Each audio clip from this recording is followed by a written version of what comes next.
की स्थापत्य कला का जनक, राजस्थान की स्थापत्य कला का जनक, स्थापत्य कला का जनक किसको कहा जाता है दोस्तों?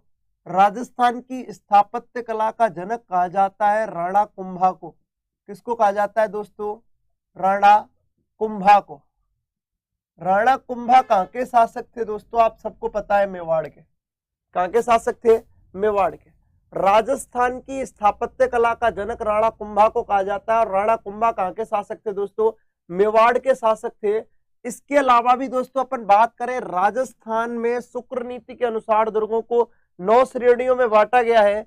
एक बात आप याद रखना दोस्तों कि राजस्थानी जो स्थापत्य कला है उस पर मुगल स्थापत्य कला का भी जबरदस्त प्रभाव पड़ा है। राजस्थान की जो स्थापत्य कला है उस पर मुगल स्थापत्य कला का भी जबरदस्त प्रभाव पड़ा है।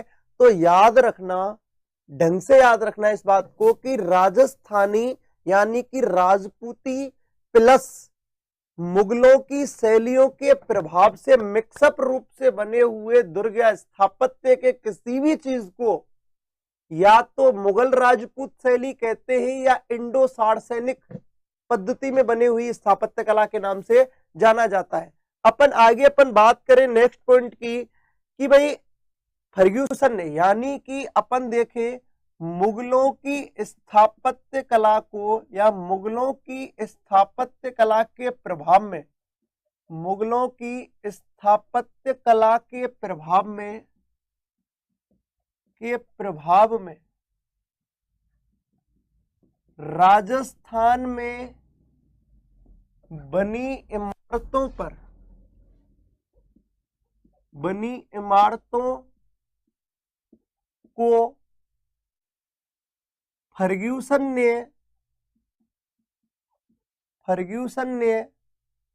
फेमस इतिहासकार रहे फर्ग्यूसन ने इंडो सार्सेनिक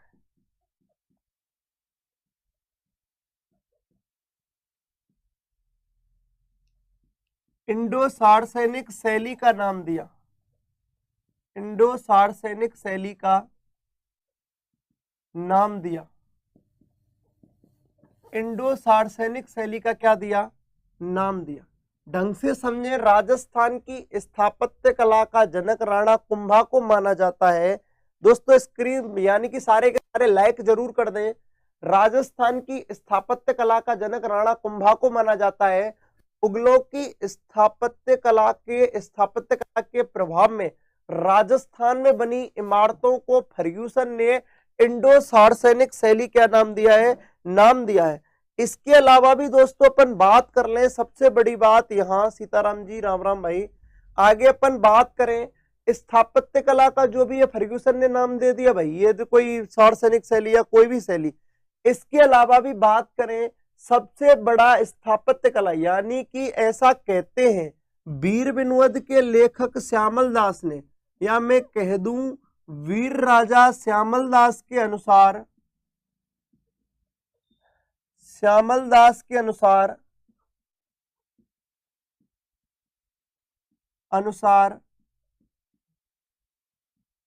कुंभा राजस्थान के 32 दुर्गों का निर्माता है।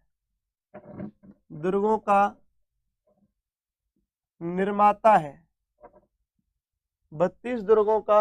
निर्माता है कुंभा। दोस्तों राजस्थान के कितने दुर्गों का निर्माता है? 32 दुर्गों का। सीएल सर राम राम, जोनी प्रजापति गुड मॉर्निंग। तो दोस्तों अपन बात करें यहां पर, सबसे बड़ी बात है वीर राजा श्यामल दास। याद रखना, वीर राजा श्यामल दास ने एक ग्रंथ लिखा था जिसका नाम था वीर विनोद। क्या नाम था? वीर विनोद। ये जो श्यामल दास थे वो निवासी थे भीलवाड़ा जिले के। क्वेश्चन आ चुका है दोस्तों, पुलिस में पूछा गया है, ये भीलवाड़ा जिले के निवासी थे। और दोस्तों ये दरबारी कवि थे। ये दरबारी कवि थे किसके? सज्जन सिंह के। और सज्जन सिंह कहां के शासक थे? मेवाड़ के। और कब से कब तक थे दोस्तों? 1874 से लेकर 84 तक, 1874 से लेकर 1884 तक। ढंग से समझिए आप लोग टॉपिक को। वीर राजा श्यामल दास के अनुसार कुंभा राजस्थान के 32 दुर्गों का निर्माता है। यह ग्रंथ वीर विनोद की अपन बात कर ले, ये बात वीर राजा श्यामल दास ने किस ग्रंथ में कही है? वीर विनोद में कही है। और वीर राजा श्यामल दास की अपन बात करें, ये कहां के निवासी थे? तो दोस्तों ये निवासी थे भीलवाड़ा के, और दरबारी कवि हैं सज्जन सिंह के। ध्यान रखना, वीर राजा श्यामल दास मेवाड़ के शासक सज्जन सिंह के दरबारी कवि रहे हैं, जिन्होंने ये बात बोली है कि राजस्थान के 32 दुर्गों का निर्माता किसको बताया है? राणा कुंभा को। आगे अपन बात कर ले दोस्तों, सबसे बड़ी बात, आपके जो स्क्रीन पर जो लिखा हुआ है बड़ा ही इंपॉर्टेंट है, यानी कि आप दुर्ग पढ़ोगे, दुर्गों से ज्यादा इंपॉर्टेंट ये है। तो राजस्थान की स्थापत्य कला का जनक कौन हो गया दोस्तों? राणा कुंभा। मुगलों की स्थापत्य कला के प्रभाव में राजस्थान में बनी इमारतों को फर्ग्यूसन ने क्या कहा? इंडो सार्सेनिक शैली नाम दिया। वीर राजा श्यामल दास की अपन बात करें, सत्यनारायण आचार्य जी गुड मॉर्निंग। तो दोस्तों अपन बात कर ले यहाँ पर, वीर राजा श्यामल दास के अनुसार कुंभा राजस्थान के 32 दुर्गों का निर्माता है। ग्रंथ लिखा वीर विनोद। वीर विनोद में उन्होंने ये बात बोली है। और वीर राजा श्यामल दास भीलवाड़ा जिले के निवासी रहे हैं, दरबारी कवि रहे। सज्जन सिंह मेवाड़ के 70 यानी कि 1874 से लेकर 84 तक शासक रहे सज्जन सिंह, जिन्होंने सज्जनगढ़ दुर्ग का निर्माण करवाया। आप एक बार स्क्रीनशॉट ले लीजिए, अगर आप चाहो तो मैं आपको इंडो सार्सेनिक शैली के या इंडो सार्सेनिक शैली में निर्मित दुर्गों का भी क्या कर दूं? वर्णन कर दूं। 5-7 दुर्ग हैं जो इंडो सार्सेनिक शैली पद्धति में बने हुए राजस्थान में, जो इंपॉर्टेंट है। तो आप एक बार स्क्रीनशॉट ले लीजिए।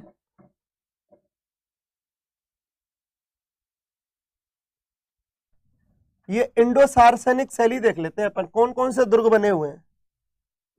दोस्तों आपको दिख तो रहा होगा, मैं लिख रहा हूं यहां पर इंडो सार्सेनिक शैली। इंडो सार्सेनिक शैली, इसमें दोस्तों याद रखना, इस इंडो सार्सेनिक शैली में निर्मित राजस्थान के 3 प्रमुख दुर्ग हैं। ढंग से समझना इस बात को। 3 प्रमुख दुर्ग हैं, जिनमें सबसे पहला आमेर दुर्ग जयपुर,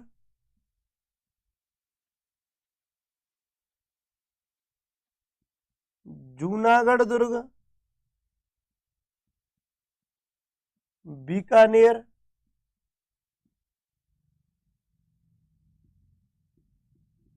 इंदरगढ़ का किला दोस्तों बूंदी मत करना, कोटा। इंदरगढ़ का किला कोटा। ढंग से समझे आप लोग, क्योंकि ये कंफ्यूजन भी हो सकता है पेपर में, जरूरी नहीं है वो आपको पूछे या नहीं पूछे।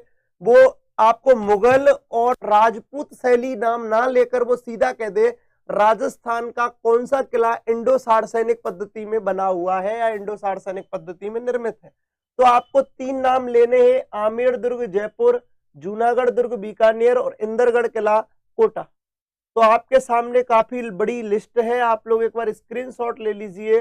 फिर बता रहा हूं, इंडो सार्सेनिक शैली नाम फर्ग्यूसन ने दिया है, और फर्ग्यूसन ने भी दोस्तों काय में दिया है, आपको पता ही है। फर्ग्यूसन ने ये नाम दिया है किस, यानी कि किस लिए दिया है? क्योंकि राजस्थान में मुगल और राजपूतों की मिश्रित स्थापत्य कला को यह नाम दिया गया है। एक बार आप स्क्रीनशॉट ले लीजिए, फिर अपन आगे बढ़ते हैं और आज क्वेश्चंस भी पूछ लेते हैं आपसे, कुछ क्वेश्चंस पूछ लेते हैं आपसे। एक बार आप हेलो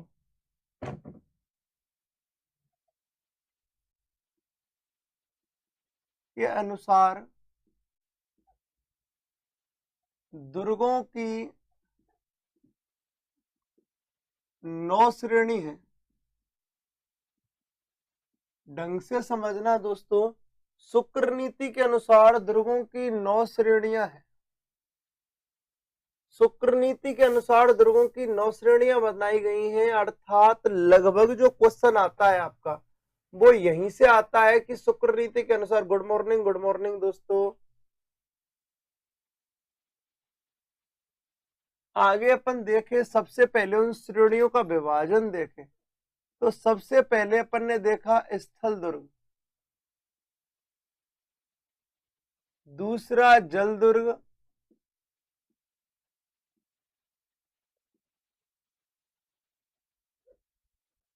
तीसरा धानवन दुर्ग, मैं कह दूं गिरी दुर्ग, चौथा धानवन दुर्ग,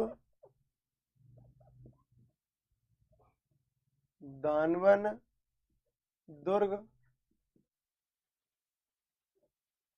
पांचवा पारेख दुर्ग,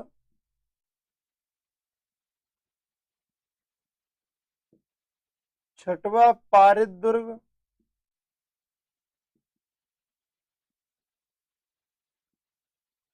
सातवां सैन्य दुर्ग,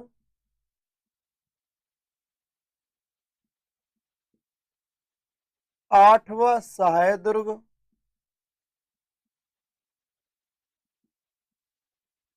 नौवा एरण दुर्ग,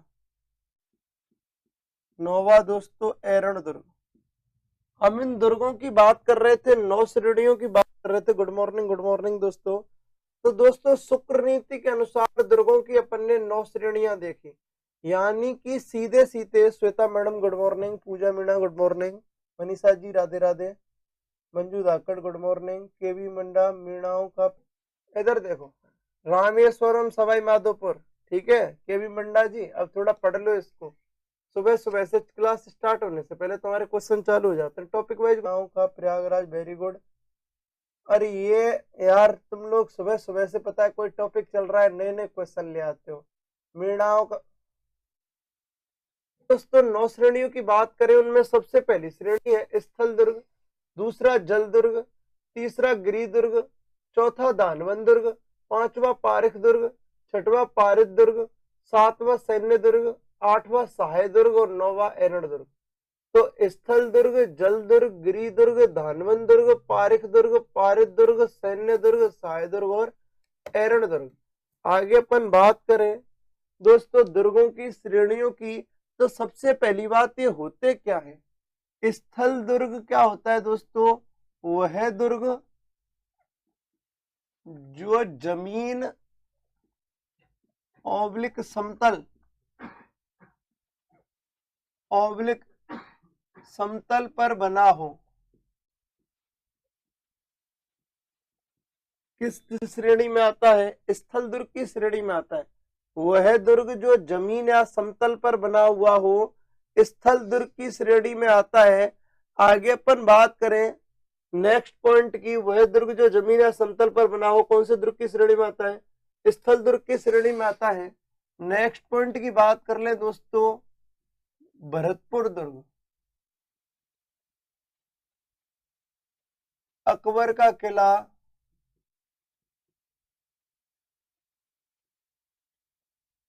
भरतपुर दुर्ग और अकबर का किला इसके प्रमुख उदाहरण है दोस्तों स्थल दुर्ग के।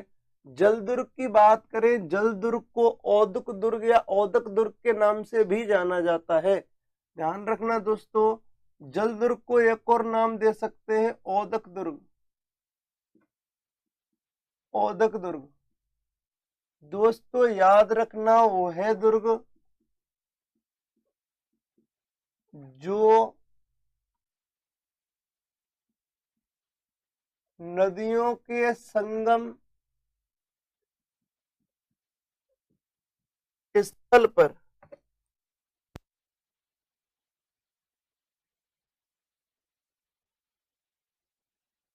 संगम स्थल पर क्या हो, स्थित हो।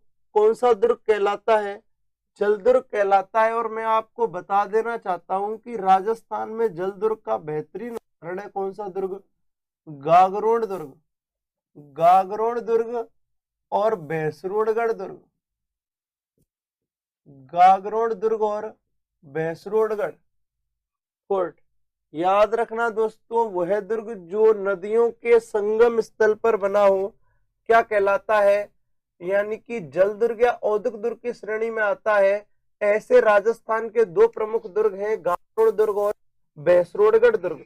इसके अलावा बात करें दोस्तों गिरी दुर्ग की, गिरी दुर्ग क्या होता है,